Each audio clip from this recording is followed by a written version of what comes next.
12/6/2025. இது உலக வரலாற்றில், இந்திய வரலாற்றில் ஒரு துக்க தினம் போல நமக்கு தோன்றுகிறது. காரணம், விமான பயணங்கள் எல்லாம் மகிழ்ச்சி நிறைந்தவை என்று நம்முடைய மனம் எப்போதும் அதை விரும்பும், விண்ணில் பறப்பது என்பது. ஆனால் இந்த 12ஆம் தேதி அகமதாபாத், குஜராத்திலிருந்து புறப்பட்ட ஏர் இந்தியா விமானம் A1787 242 பயணிகளோடு 2 விமானிகள் மற்றும் பணிப்பெண்கள் என்று 12 பேரோடு அகமதாபாத் விமான நிலையத்திலிருந்து புறப்படுகிறது லண்டனை நோக்கி. புறப்பட்ட 5 மணித்துளிகளுக்குள் அந்த விமானம் பறப்பதும் கீழே விழுந்தவுடன் புகை வருவதுமான அதை பார்க்கிற போது மனம் பதறுகிறது. 242 பயணிகளில் ஒருவர் தப்பி வந்து மருத்துவமனையில் சிகிச்சை எடுத்துக் கொண்டிருக்கிறார். மற்றபடி அவ்வளவு பேரும், இதில் இந்தியாவை சேர்ந்தவர்கள், இங்கிலாந்தை சேர்ந்தவர்கள் மற்றும் அயலக பயணிகள் எல்லாரையும் காட்டும் முக்கியமான முன்னாள் முதல்வர் ஒருவரும் அதில் இருந்தார்.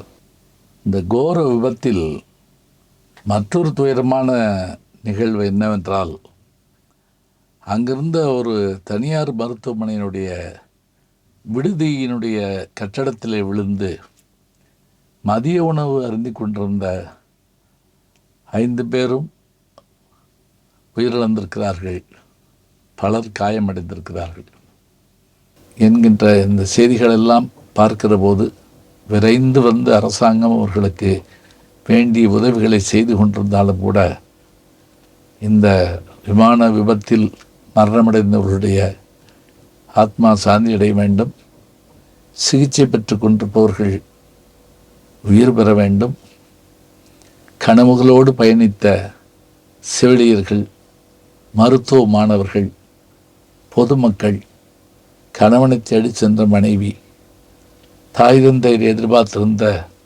அந்த குழந்தைகள், இத்தனை பேருடைய மரணம் நம்மை வருத்தத்தில் ஆழ்த்துகிறது. விமானம் ஆபத்துக்குள்ளாது என்ற அந்த செய்தியை மேடே என்கின்ற ஒரு சொல் மூலமாக விமானி கட்டுப்பாட்டு நிலையத்துக்கு அறிவிக்க, அப்படி இருந்தும் அதை காப்பாற்ற முடியவில்லை. காரணம், மேடே என்கின்ற சொல் 1920 தான் முதலில் பயன்படுத்தப்பட்டது. அதாவது, நான் ஆபத்தில் இருக்கிறேன், வந்து உதவுங்கள் என்று சொல்லுகிற வார்த்தை. அப்படி இருந்தும் இந்த விபத்து நிகழ்ந்து விட்டது. கருப்பு பெட்டி கிடைத்து அதன் காரணங்கள் கண்டுபிடிக்கப்பட்டாலும் இந்த பாதிக்கப்பட்ட குடும்பங்களுக்கு 1 கோடி ரூபாய் தருவதாக டாடா நிறுவனம் அறிவித்திருந்தாலும் இழப்பு தானே. நமக்கு இந்த ஜூன் மாதத்தில் நிகழ்ந்த மற்றொரு சோகமான நிகழ்வு பெங்களூரில் நிகழ்ந்தது.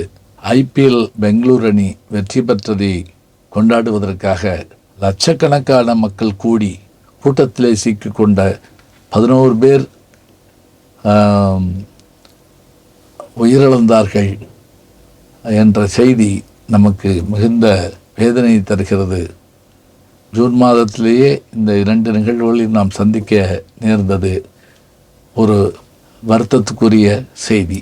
இந்த ஆத்மாக்கள் சாந்தியடையும், மற்றவர்கள் சிகிச்சையில் உயிர் பெற்று திரும்பவும் நாம் இறைவனை வேண்டிக் கொள்வோம்.